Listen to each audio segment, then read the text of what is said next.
The Zerathian fleet, a solemn procession of 29 aging ships, drifts silently through the endless void of space.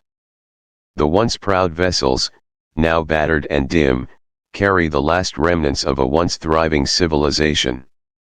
Their homeworld, Zarathus, had been a haven of shimmering skies and crystalline cities, but all of it was consumed in a fiery collapse when their sun turned against them. The survivors' 9,000 souls had fled in desperation, leaving behind the only world they had ever known. Now, they are adrift, their hopes as fragile as the faint light flickering from their failing engines. The Zerathian ships, powered by rare crystalline cores, had once been marvels of engineering. But near an uncharted nebula, the fleet encountered a gravitational anomaly that shattered their propulsion systems.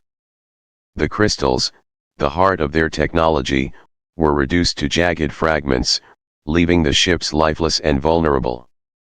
The fleet's life support systems, stretched to their limits, are now failing. The air grows thinner with each passing hour, the temperature dropping as the cold of space seeps into their ships. The countdown is merciless, 12 days. That is all the time they have before oxygen and power run out completely. On the bridge of the flagship, Zerath Prime, the atmosphere is heavy with despair. The ship's once bright corridors are now dimly lit, the hum of the engines replaced by an eerie silence. Captain Zyra, a figure of unyielding resolve, stands at the center of the bridge. Her silver skin, which once shimmered like polished metal, now seems dulled, reflecting the weight of her people's plight. Her violet eyes, sharp and commanding, scan the bleak reports displayed on the holographic console before her. The numbers are unforgiving, energy reserves dwindling, oxygen levels critical, and no sign of rescue. Her second in command, Commander VYNN, approaches with a grim expression. His voice is steady, but there is an undertone of hopelessness. "Captain, our distress signals remain unanswered. We've been broadcasting for months, but there is no response. We are alone."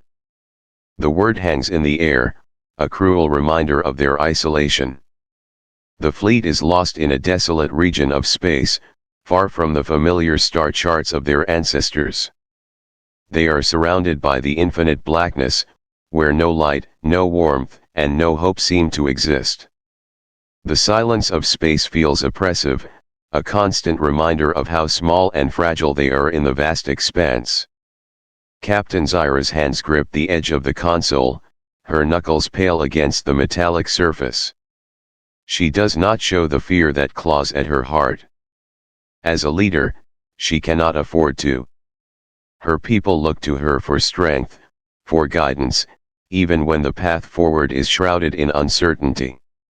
"We will not give up," she says, her voice firm, though it carries the weight of exhaustion. "There must be a way." Suddenly, the silence is broken. Tarek, the communications officer, straightens in his chair, his antennae twitching with sudden alertness. His hands fly over the console, his voice sharp with urgency. "Captain, I'm detecting something, a signal." The bridge falls silent, all eyes turning to Tarek. The faint hum of the machinery seems to grow louder as everyone waits, holding their breath. Captain Zyra steps closer, her violet eyes narrowing. "What kind of signal?" she asks, her tone measured but laced with hope. Tarek's fingers move quickly, analyzing the data. "It's structured," he replies, his voice tinged with disbelief. "It's not natural. It's communication. Coming from a nearby star system." The words hang in the air, their meaning sinking in. A signal. A possibility. A chance. Captain Zyra's mind races. In their long journey, they have encountered other species, but none have offered aid. Some were hostile, others indifferent. This signal could be anything: a trap, a misunderstanding, or perhaps, just perhaps, salvation. Commander VYNN steps forward, his expression cautious. "Captain, we don't know who or what sent that signal. It could be dangerous." Captain Zyra turns to him, her gaze steady. "And if it's not? If this is the help we've been waiting for?" She looks around the bridge, meeting the eyes of her crew. "We have no choice. We cannot stay here and wait to die." The crew exchange uncertain glances, but no one speaks against her. Desperation outweighs fear. The faint signal is their only lead, their only hope. Captain Zyra straightens, her voice cutting through the tension. "Prepare the Luminar for launch. It will investigate the source of the signal." Tarek nods, already relaying the orders. Commander VYNN hesitates for a moment, then bows his head. "As you command, Captain." As the bridge comes alive with activity, Captain Zyra steps to the observation window. Beyond the thick glass, the stars stretch endlessly, cold and distant. Somewhere out there, the signal pulses, a faint beacon in the dark. She places a hand on the glass, her silver skin catching the dim light. "The fate of our people," she whispers to herself, "rests on what we find." The Luminar, the fleet's fastest remaining vessel, is prepared for launch. Its engines hum faintly as it powers up, a fragile spark of life in the vast emptiness. The crew aboard the Zereth Prime watches in silence as the small ship detaches from the fleet, its lights disappearing into the black void. On board, the Luminar's crew steels themselves for the unknown, their hearts heavy with the weight of their mission. Back on the flagship, Captain Zyra remains at the observation window, her violet eyes fixed on the distant stars. For the first time in months, she feels the faintest flicker of hope. It is fragile, like the dying light of a star, but it is enough to keep her standing. The signal is out there, waiting to be discovered. And with it, perhaps, the salvation of her people. The Luminar, a sleek and battle-worn scout ship, glides silently through the vast expanse of space. Its dark hull, once polished and gleaming, now bears the scars of countless encounters with the unknown. Inside, the air is tense, the crew bracing for the mysteries that lie ahead. The source of the signal grows closer with every passing moment, its faint pulse guiding them like a beacon through the darkness. As the ship approaches the star system, the void begins to shift. The cold emptiness of space gives way to something vibrant, alive. A yellow sun burns brightly at the center, its golden light spilling across a tapestry of planets and moons. The third planet in the system immediately catches their attention. It is unlike anything the Zerathians have seen in years, a lush, blue-green world that seems to pulse with life. Oceans shimmer like liquid sapphire, and vast stretches of green land are veiled by soft, swirling clouds.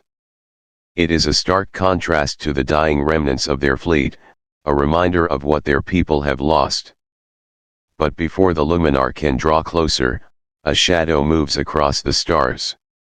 Out of the void emerges a sleek, metallic vessel, its design alien yet strangely elegant. The ship is larger than the Luminar, its hull reflecting the light of the nearby sun. Bold markings along its side read, HSS Resolute. The ship's presence is commanding, its sharp angles and glowing blue lights suggesting both power and precision. Inside the Luminar, the crew stiffens. Science Officer Lyra, a young but brilliant mind with pale, iridescent skin and wide, curious eyes, leans forward at her console. "We're being intercepted," she murmurs, her voice steady but laced with tension. The Luminar halts, its engines humming softly as it hovers in place. The crew exchanges uneasy glances. They have encountered other species before, some hostile, others indifferent. Trust is a luxury they can no longer afford. Commander Terran, a seasoned officer with a deep scar running across his cheek, steps toward the captain.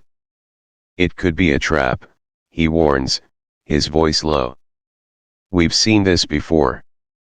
But Captain Zyra, who had insisted on leading this mission herself, does not flinch.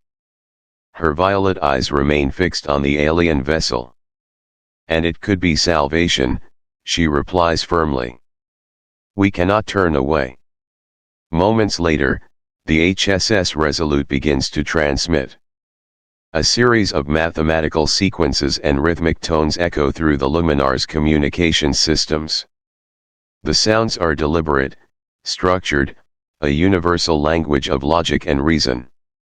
The humans are reaching out. Mathematics, Lyra whispers, her fingers dancing over the console. They're trying to communicate. The crew watches in silence as Lyra works tirelessly to decode the patterns. Her hands tremble slightly, though she hides it well. The pressure is enormous. One wrong interpretation could mean disaster. Hours pass, the tension thick enough to choke. But slowly, piece by piece, the message begins to take shape. Words emerge from the chaos, simple and direct. Asterisk, we come in peace. Do you need help? Asterisk. The words hang in the air, heavy with meaning. Captain Zyro leans back in her chair, her expression unreadable. For so long, the Zirathians have faced only hostility from the galaxy. To hear such an offer, without demands or threats, feels almost unreal. They're offering assistance, Lyra says softly, her voice tinged with disbelief. No conditions. No warnings. Just help. The crew exchanges wary glances. Commander Terran crosses his arms, his jaw tight. It could still be a trick. We've been hunted before. What if this is no different? But Zyra raises a hand, silencing him. Her gaze remains steady, her mind racing. The human's words seem genuine, but trust is a fragile thing, especially when survival is at stake. We proceed cautiously, she says at last. Open a channel. Let's see if their actions match their words. The Luminar responds, sending a carefully crafted message back to the HSS Resolute. The reply is swift. The humans introduce themselves, their leader identifying as Captain Adrian Cole. His voice, though distorted slightly by the transmission, carries a warmth that is both surprising and disarming. He speaks of his people, their desire to explore and connect, their hope to assist those in need. There is no arrogance in his tone, no sense of superiority, only sincerity. As the conversation continues, the Zirathians begin to lower their guard, though their caution remains. Lyra, who has been monitoring every word, every inflection, finds herself struck by the human's openness. It is unlike anything she has encountered before. They're different, she murmurs, almost to herself. They don't sound like conquerors. The humans offer to guide the Luminar to a safe position near their planet, where they can provide aid to the Zirathian fleet. For a moment, the bridge of the Luminar is silent, the weight of the decision pressing down on everyone. Captain Zyra closes her eyes briefly, her mind flashing back to the faces of her people, tired, hungry, desperate. She knows the risks, but she also knows the cost of doing nothing. We accept their offer, she says finally, her voice steady. But we remain vigilant. As the HSS Resolute leads the Luminar toward the blue-green planet, the tension aboard the Zirathian ship begins to ease, replaced by a fragile sense of hope. For the first time in months, they are not alone. The humans, with their strange ways and unexpected kindness, have opened a door to possibilities the Zerathians had almost forgotten. Yet, beneath the surface, questions linger. Who are these humans, truly? Why are they so willing to help? And most importantly, can they be trusted? The answers remain hidden, waiting to be uncovered as the two civilizations take their first, cautious steps toward understanding one another. The HSS Resolute glides gracefully through the void, leading the weary Zerathian fleet to the orbit of a massive gas giant. The planet looms ahead, a swirling colossus of deep orange and gold, its atmosphere churning with violent storms. Rings of ice and rock encircle it, glittering faintly in the distant light of the system's sun. For the first time in months, the Zerathians feel a sense of stability as their ships settle into formation, the gas giant's gravitational pull providing a temporary sanctuary. Inside the flagship Zerath Prime, the tension has not entirely lifted. On the bridge, Captain Zyra watches the human vessel with careful eyes, her expression calm but unreadable. Despite the human's kindness, her instincts as a leader urge her to remain cautious. Beside her, Commander VYNN murmurs updates on the fleet's condition: oxygen levels critically low, power reserves dwindling. The humans' offer of aid has come just in time, but the question of why they are helping still lingers. The HSS Resolute sends over a team of engineers, led by Elena Torres, a sharp-eyed woman with an air of quiet determination. Her dark hair is tied back in a loose braid, and her hands move with practiced precision as she examines the Zerathian systems. The alien technology fascinates her. The crystalline propulsion cores, now shattered and lifeless, are unlike anything she has ever seen. Their surfaces glimmer faintly, as if holding onto the last traces of the energy they once harnessed. "This is incredible," Elena murmurs, running her fingers lightly over the fractured crystal. Her voice is filled with awe, but there's a shadow of concern in her tone. "I've never seen anything like it." But, she glances up at Jorik, the Zerathian technician assigned to assist her. His silver skin reflects the dim light of the engine room, and his amber eyes narrow slightly as he watches her. "It's beyond repair." Jorik's expression hardens, his pride stung. "These cores are the heart of our ships," he says, his voice low and steady. "Without them, we are nothing. You cannot simply replace them." Elena straightens, meeting his gaze. "I'm not suggesting we replace them," she replies calmly. "But we can adapt.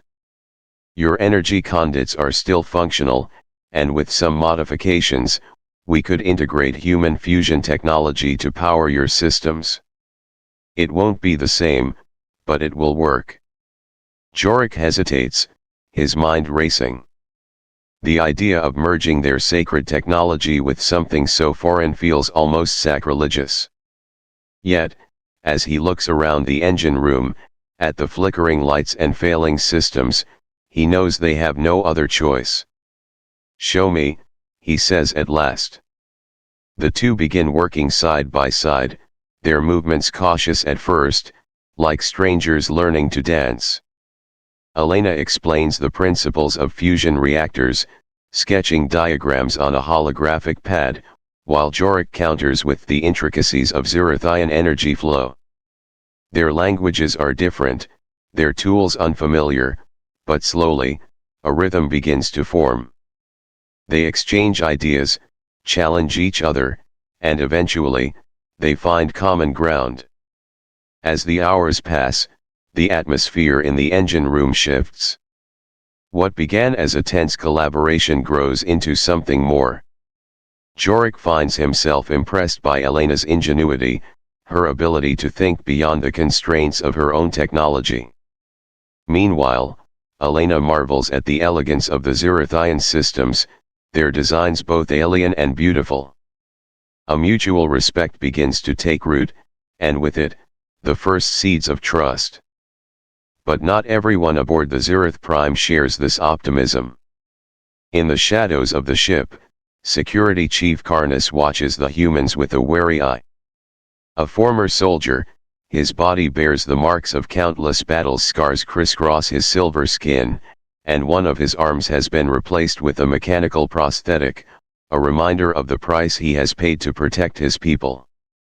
To Karnas, the human's altruism feels too good to be true. "They're hiding something," he mutters to Commander Vynn during a private conversation. His voice is low, almost a growl. No species offers help without expecting something in return. What do they want from us? Vynn, though less suspicious, cannot entirely dismiss Karnas's concerns. "Perhaps they see us as an opportunity," he admits. "But does it matter? Without their help, we won't survive." Karnas's jaw tightens, his distrust deepening. "It matters if they're using us. If we let them in too far, they'll learn our weaknesses. And when the time comes, they'll exploit them." Meanwhile, in the heart of the ship, Elena and Jorik make progress. They stand over a modified conduit, watching as the hybrid system comes to life.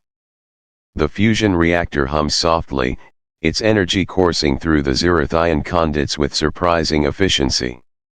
Lights flicker on around them, brighter and steadier than before. For the first time in months, the ship feels alive. Elena lets out a breath she hadn't realized she was holding. "It works," she says, a smile breaking across her face. "We did it?" Jorik nods, though his expression remains serious.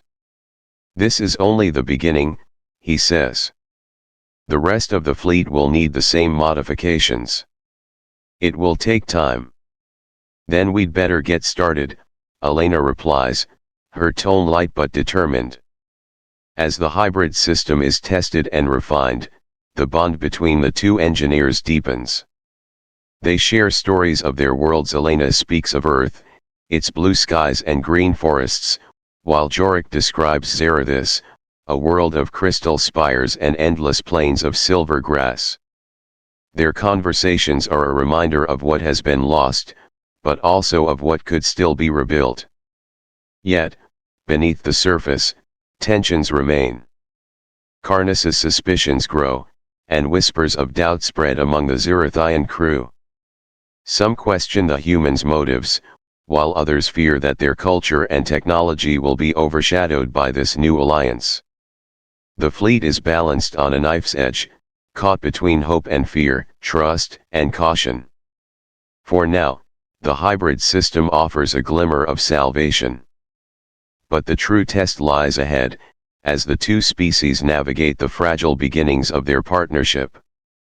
In the depths of space, under the watchful eye of the gas giant, a new hope flickers to life. Whether it will burn brightly or be snuffed out by distrust remains to be seen.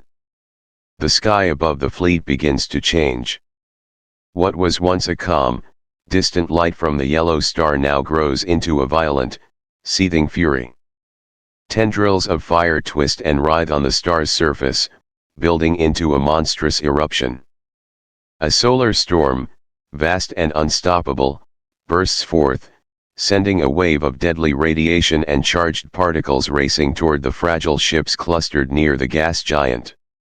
The void seems to tremble with the force of it, and a deep, primal fear grips the hearts of everyone who sees it.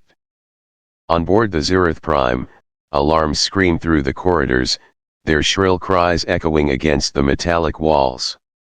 Captain Zyra stands frozen for a moment, her violet eyes fixed on the display screen showing the storm's approach. The wave of radiation is massive, a wall of destruction that will engulf the fleet in minutes. Her people already weakened, their ships barely functional are utterly defenseless. "Shields can't hold against this," Commander Vynn says, his voice tight with dread. "The nursery ship, the children." Zyra's heart clenches. The nursery ship, Sanctum, drifts among the fleet, a fragile vessel carrying the youngest of their kind.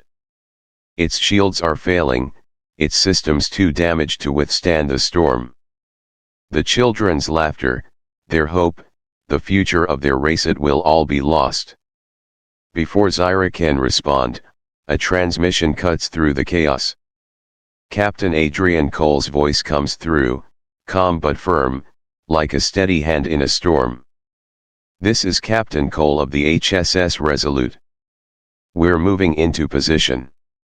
The Vanguard and Horizon are with us. We'll shield your fleet." Zyra's breath catches. "You'll what?" she asks, her voice sharp with disbelief. "We'll take the brunt of the storm," Cole replies. "Your ships don't have the shielding to survive this, but ours do. We'll protect you." For a moment, the bridge of the Zereth Prime is silent. The humans' offer is unthinkable. To place themselves between the storm and the Zerethians is nothing short of suicide. Zyra's mind races, torn between hope and suspicion. "Why would you do this?" she demands. "You'll destroy yourselves." Cole's voice softens, but there is an unshakable resolve beneath it. "Because we can. And because we should." As the human ships move into position, the Zerethian crew watches in stunned silence. The Resolute, Vanguard, and Horizon maneuver with precision, their hulls gleaming faintly in the dim light of the gas giant. They form a protective barrier around the most vulnerable Zerethian ships, their shields flaring to maximum as the solar storm draws closer. Inside the Resolute, the atmosphere is tense but determined. The crew works with practiced efficiency, their faces set with grim resolve. Cole stands at the center of the bridge, his hands clasped behind his back as he watches the storm approach. He knows the risks. He knows what this will cost. But there is no hesitation in his eyes. "Focus on the sanctum," he orders.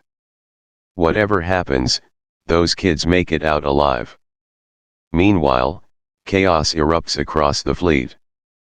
The radiation begins to seep through the weaker shields of the Zerethian ships, causing systems to fail and panic to spread. On board the Zereth Prime, Elena Torres and technician Jorik race against time to stabilize the power grid. Sparks fly from damaged conduits, the air thick with the acrid smell of burning circuits. Elena's hands are steady, her voice sharp as she issues instructions.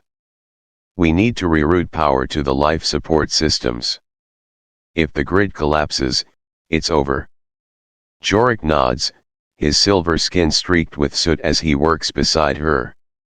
Despite the chaos, there is a strange sense of unity between them. Their movements are synchronized, their trust in each other unspoken but absolute. "I never thought I'd say this," Jorik mutters, his voice strained as he tightens a connection, "but I'm glad you're here." Elena glances at him, a small smile breaking through the tension. "Me too." Elsewhere on the ship, Security Chief Karnas finds himself in the thick of the evacuation efforts. His doubts about the humans still linger, but as he watches them risk their lives to save his people, something inside him begins to shift. He helps guide Zerethian refugees through the corridors, his booming voice cutting through the panic. "Move quickly. Stay together," he shouts, his mechanical arm lifting a fallen beam to clear the path for a group of children. One of the human engineers, a young woman with a streak of grease on her cheek, stops beside him. "We need to get them to the lower decks," she says, her voice urgent. "It's the safest place." Karnas hesitates, his amber eyes narrowing as he studies her. But there is no deceit in her expression, only determination. He nods and follows her lead, his mistrust beginning to crack under the weight of her bravery. Then, the storm hits. The first wave slams into the fleet with unimaginable force. The radiation washes over the human ships, their shields flaring brilliantly as they absorb the impact. Inside the Resolute, the lights flicker, and the ship groans under the strain. Captain Cole grips the edge of the console, his knuckles white. "Hold steady," he commands, his voice a lifeline for his crew. "We're not done yet." The Vanguard and Horizon take the brunt of the second wave. Their shields falter, and explosions ripple across their hulls. The Horizon loses power entirely, drifting helplessly as fires rage within. But even in their crippled state, the human ships hold the line, their sacrifice shielding the Zerathian fleet from the storm's wrath. On board the Sanctum, the children huddle together, their small faces pale with fear. The ship shakes violently, but the radiation does not penetrate. The human shields are holding. A Zerathian caretaker whispers soothing words to the children, her voice trembling but filled with hope. "We're safe," she tells them. "They're protecting us." As the storm begins to subside, the devastation becomes clear.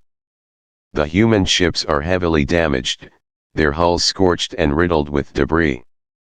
Fires burn in the corridors, and injured crew members are carried to makeshift medical bays.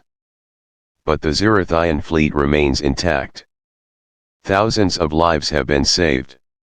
On the bridge of the Zereth Prime, Captain Zyra stares at the battered human ships, her chest tight with emotion.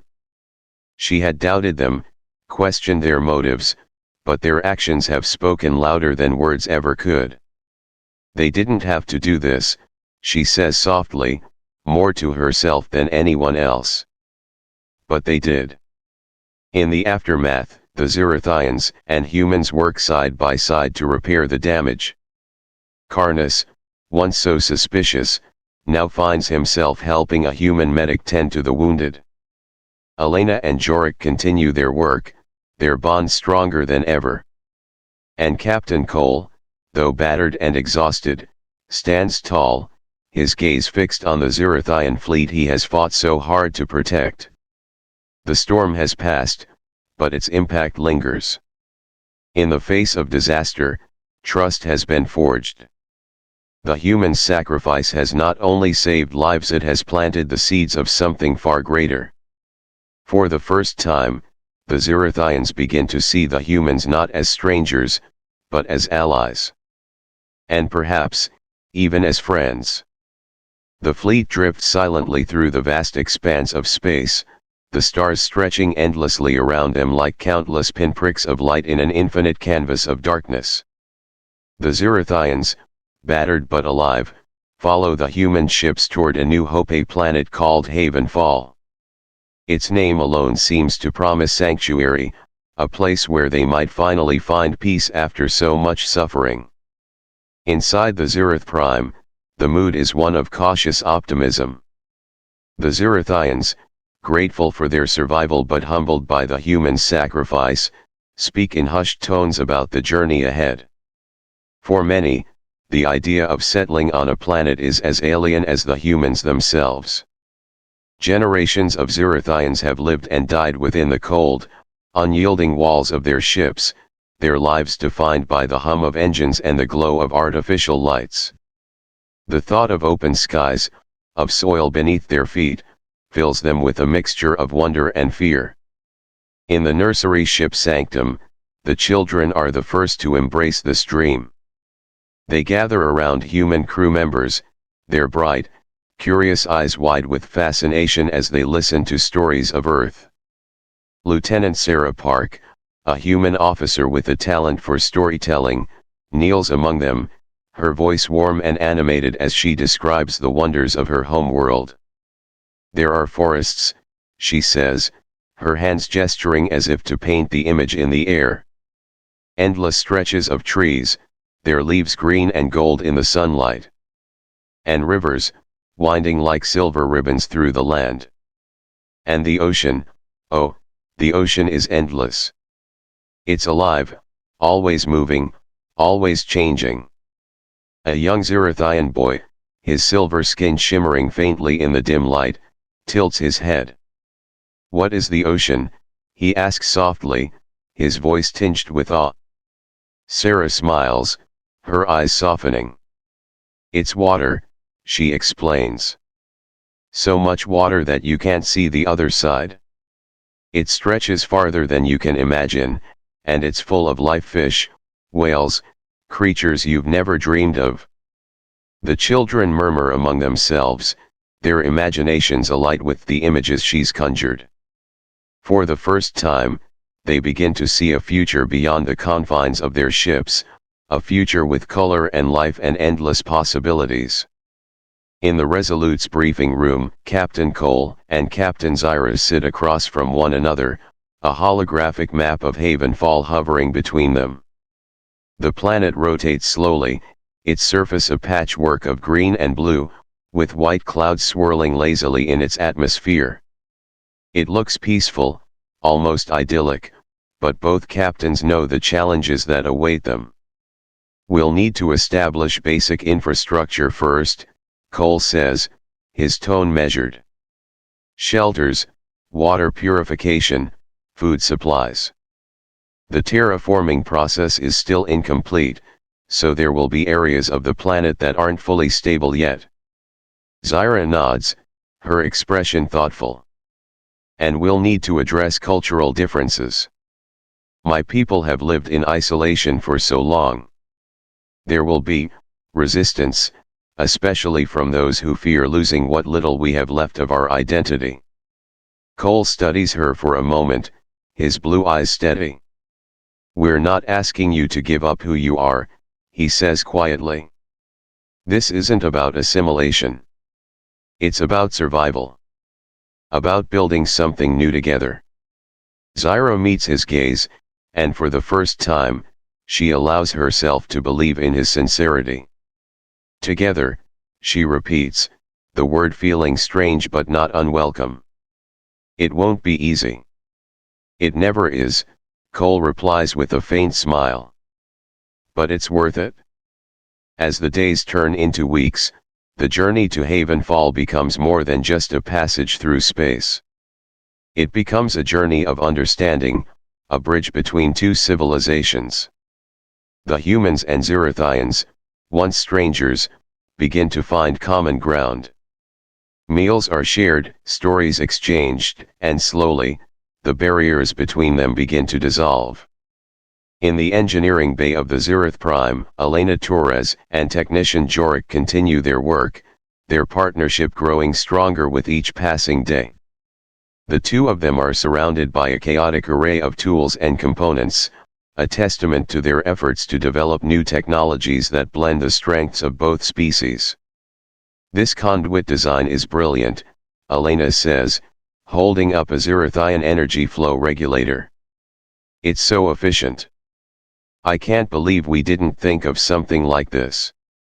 Jorik smirks, his amber eyes gleaming with quiet pride. "And your fusion reactors," he counters. "They're crude, but undeniably powerful. Together, they'll be unstoppable." Elena laughs, a sound that feels rare and precious in the sterile confines of the ship. "Crude, huh? I'll take that as a compliment." Their banter is light, but beneath it lies a deep respect for one another. They are no longer just colleagues, they are partners, united by a shared goal. As they work, they talk about more than just technology. Jorik tells Elena about Zarathis, his homeworld, its crystal spires and endless plains of silver grass. Elena, in turn, shares memories of Earth, of her childhood spent climbing trees and swimming in lakes. Their stories weave together, creating a tapestry of two worlds that, though vastly different, share the same longing for life and connection. Not everyone aboard the fleet shares their optimism. Security Chief Karnas, ever the skeptic, watches the growing camaraderie between humans and Zirathians with a wary eye. He patrols the corridors of the Zirath Prime, his mechanical arm whirring softly with each step, his thoughts heavy with doubt. "They're too eager," he mutters to Commander Vynn during a quiet moment. Too willing to help. It feels unnatural. VYNN, though more open to the partnership, understands Karnas's concerns. Perhaps, he says carefully. But they've proven themselves, haven't they? Without them, we wouldn't have survived the storm. Karnas's jaw tightens. Surviving is one thing. Thriving is another. I won't let my guard down until I'm sure their intentions are pure. Despite his reservations, Karnas finds himself drawn into the efforts to prepare for Havenfall. He works alongside human soldiers, his strength and experience invaluable in organizing supplies and training Zirathian volunteers. Though he says little, his actions speak volumes, and the humans begin to see him not as an adversary, but as an ally. As the fleet nears Havenfall, a sense of anticipation fills the air. The Zirathians, who have spent their lives surrounded by metal and machinery, find themselves dreaming of open skies and fertile soil. The humans, too, feel a sense of purpose, knowing they are helping to create something extraordinary, a new beginning for two civilizations.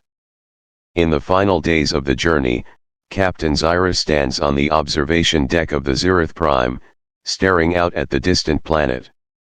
The soft glow of Havenfall reflects in her eyes, and for the first time in years, she allows herself to hope.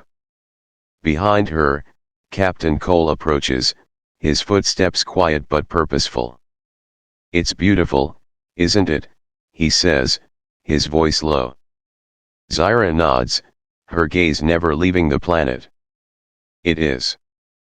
But beauty can be deceiving." Cole steps beside her, his expression thoughtful. "True. But sometimes, it's real. Sometimes, it's worth fighting for."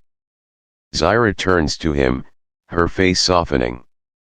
"You believe that, don't you?" "I do," Cole says simply. "And I think you do too." For a moment, they stand in silence, two leaders from two worlds, united by a shared dream. Ahead of them, Havenfall waits, a promise of what could be a place where the past's wounds might finally begin to heal, and where the future, uncertain but full of potential, stretches out before them like the endless horizon of a new world. The fleet hovers above the shimmering blue and green jewel of Havenfall, its surface veiled in soft clouds that swirl lazily over vast oceans and sprawling continents. The sight is almost too beautiful to comprehend, a stark contrast to the cold, metallic confines of the ships that carried both humans and Zirathians through the void. For the Zirathians, who had lived their entire lives surrounded by steel walls and artificial light, the living, breathing world below feels like a miracle. The first shuttles break away from the fleet, their engines humming softly as they descend through the planet's atmosphere. Inside one of them, Captain Zyra sits silently, her hands gripping the armrests of her seat. She has faced countless battles, endured the destruction of her home world, and led her people through unimaginable hardship. But now, as the shuttle begins to tremble with the friction of entry, she feels something she hasn't felt in years: hope. The shuttle breaks through the clouds, and the landscape below comes into view. Rolling hills carpeted in lush greenery stretch out as far as the eye can see. Rivers glint like silver threads under the sunlight, winding through valleys and feeding into serene lakes. Mountains rise in the distance, their peaks dusted with snow, standing as silent sentinels over this untouched paradise. Zyra's breath catches in her throat, her violet eyes wide with wonder. She had seen the holograms, the maps, but nothing could have prepared her for this. The shuttle lands gently in a wide, open meadow. The door hisses open, and a rush of fresh, cool air floods the cabin. Zyra steps forward, her boots crunching softly against the soil as she descends the ramp. When her feet touch the ground, she freezes, overcome by the sensation. The soil is soft, alive with the scent of earth and grass. A gentle breeze brushes against her skin, carrying with it the faint, sweet aroma of flowers. She kneels, her fingers digging into the dirt as if to confirm that it's real. For so long, her world had been cold and lifeless, but here, the planet feels alive, vibrant, welcoming. Behind her, the other Xerithians emerge, their expressions ranging from awe to disbelief. Some weep openly, their tears carving silvery trails down their faces. Others stand in stunned silence, their gazes fixed on the horizon. A young Xerithian girl tugs at her mother's hand, pointing toward a grove of trees nearby. "What are those?" she whispers, her voice trembling with wonder. "They're trees," a human crew member answers gently, stepping forward. "Living things. Their roots drink from the earth, and their leaves breathe the air. They grow, just like you." The girl stares at the trees, her silver eyes wide. "They're beautiful." The work of building the colony begins almost immediately. The humans and Xerithians, united by their shared survival, throw themselves into the task with determination. Temporary shelters are erected first, followed by more permanent structures. The Xerithians, whose technology is sleek and efficient, marvel at the humans' ingenuity and adaptability. The humans, in turn, are inspired by the Xerithians' precision and discipline. Captain Cole and Captain Zyra oversee the efforts, their leadership a steadying force for both species. Cole's voice carries across the construction site, calm and commanding as he directs teams of workers. Zyra, though quieter, moves among her people, offering words of encouragement and lending a hand wherever she can. The two captains share a mutual respect that has deepened over the course of their journey, and their partnership sets the tone for the colony's spirit of cooperation. In the fields, Xerithian children and human children play together, their laughter ringing out like music. They chase each other through the tall grass, their games uninhibited by the fears and prejudices of their elders. A human boy shows a Xerithian girl how to make a daisy chain, the delicate flowers bright against her silver skin.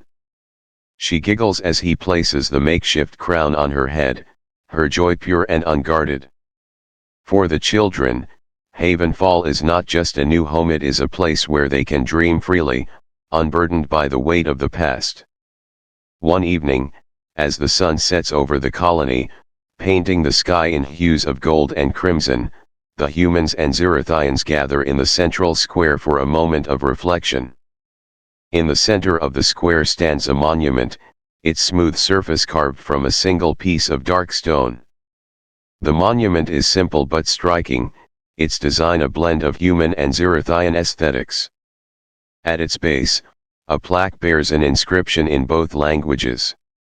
"In the darkest void, we found each other, and together, we found hope." The words resonate deeply with everyone present. For the humans, they are a reminder of the sacrifices they made to protect the Xerithians, of the bonds forged in the face of adversity. For the Xerithians, they symbolize the trust they have placed in their new allies, and the promise of a brighter future. Captain Zyra stands before the monument, her voice steady but filled with emotion as she addresses the crowd. "We came here as survivors," she says. "Broken, lost, and afraid. But we were not alone. In our darkest hour, we found allies, friends who stood with us, who shared our burdens and our dreams. Havenfall is not just a place. It is a promise. A promise that we will build a future together, not as two species, but as one." Her words are met with a wave of applause, the sound echoing across the square. Captain Cole steps forward, his gaze sweeping over the crowd. "We've all lost something," he says. "Homes, loved ones, pieces of ourselves. But here, on this soil, we have the chance to rebuild. To create something better. Let's honor those we lost by making Havenfall a place where life can thrive again. As the applause fades, a hush falls over the crowd. The two captains exchange a glance, their shared resolve unspoken but clear. Around them, the colony begins to come alive. Lights flicker on in the newly built homes, casting a warm glow over the square. The sounds of laughter and conversation fill the air, blending with the gentle rustle of leaves in the evening breeze. Later that night, as the stars emerge one by one in the sky, Elena Torres and Jorik sit on a hillside overlooking the colony. The grass is soft beneath them, and the air is cool and clean. Jorik gazes up at the stars, his expression contemplative. "Do you think they're watching us?" he asks softly. Elena glances at him. "Who?" "Our ancestors," he says. "The ones who were lost. Do you think they can see what we're building here?" Elena follows his gaze, her eyes tracing the constellations. "I think they'd be proud," she says after a moment. "Proud that we didn't give up. That we found each other." Jorik nods, a small smile playing at the corners of his lips. "It's strange," he says. "I never thought I'd feel at home anywhere but on a ship. But here, it feels right." Elena smiles, her heart swelling with a quiet sense of fulfillment. "Yeah," she agrees. "It does." As they sit together, the lights of the colony twinkle below, a testament to the resilience and unity of two species who, against all odds, found hope in the darkest void. Above them, the stars shine brightly, as if bearing witness to this new beginning, this fragile but beautiful dream called Havenfall. The colony of Havenfall hums with life, a vibrant testament to what can be achieved when two civilizations choose unity over division. Fields of golden crops sway gently in the breeze, their roots nourished by Xerathian-engineered irrigation systems. Children's laughter echoes through the air as they chase one another across the open meadows, their games weaving together human and Xerathian traditions into something entirely new. The once barren land now flourishes with homes, gardens, and research facilities, the fruits of tireless collaboration. Word of this remarkable alliance begins to ripple across the galaxy like a pebble dropped into a still pond.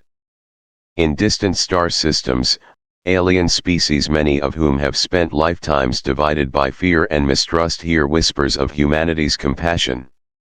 They hear of a species that, rather than turning strangers away, risked everything to save them.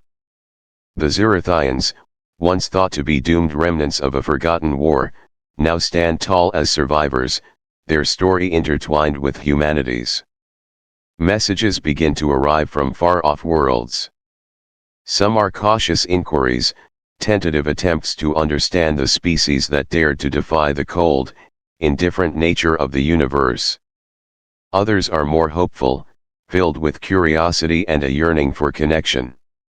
Alien emissaries arrive on Havenfall, their ships sleek and strange, their forms as varied as the stars themselves. They come not out of desperation, but out of wonder, drawn to the idea that perhaps, even in the vast emptiness of space, there is a place for trust and cooperation. On Havenfall, Captain Zyra walks through the bustling colony, her steps slow and deliberate.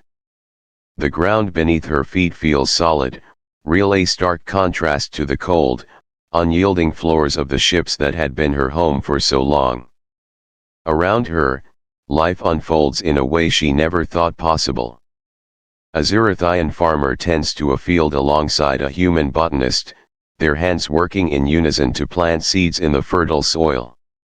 A group of children, some human, some Xerathian, gather near the river, their laughter mingling with the gentle rush of water.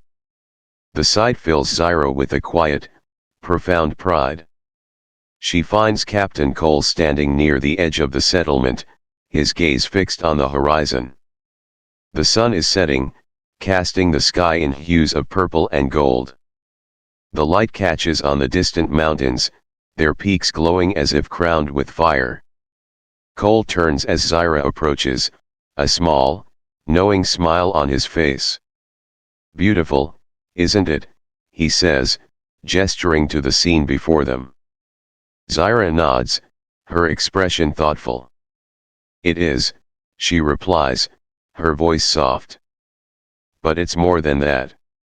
It's alive. It's everything we thought we'd lost."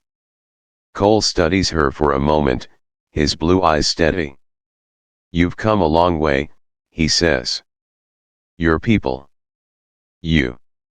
Zyra's gaze drifts to the settlement behind them, to the lights flickering in the windows of newly built homes, to the shapes of Xerithians and humans working side by side. "We were lost," she says quietly. "Drifting through the void, clinging to the remnants of what we once were. And then you found us. You gave us a home. You showed us that even in the vast emptiness of space, we are not alone." Cole places a hand on her shoulder, a gesture of solidarity. "You're not," he says simply. "None of us are." For a moment, they stand in silence, watching as the first stars begin to appear in the darkening sky. Above them, the heavens stretch endlessly, a tapestry of light and shadow, of possibility and mystery. In the heart of the colony, the monument stands tall, its dark stone gleaming faintly in the twilight. The inscription at its base catches the fading light, the words a quiet reminder of the journey that brought them here. "In the darkest void, we found each other, and together, we found hope." The monument has become a gathering place, a symbol of unity and resilience. Tonight, a small crowd has gathered around it, humans and Xerithians alike. Some come to reflect, others to celebrate, but all are drawn by the shared sense of purpose that the monument represents.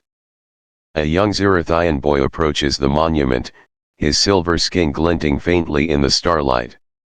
He reaches out, his fingers brushing against the smooth surface of the stone.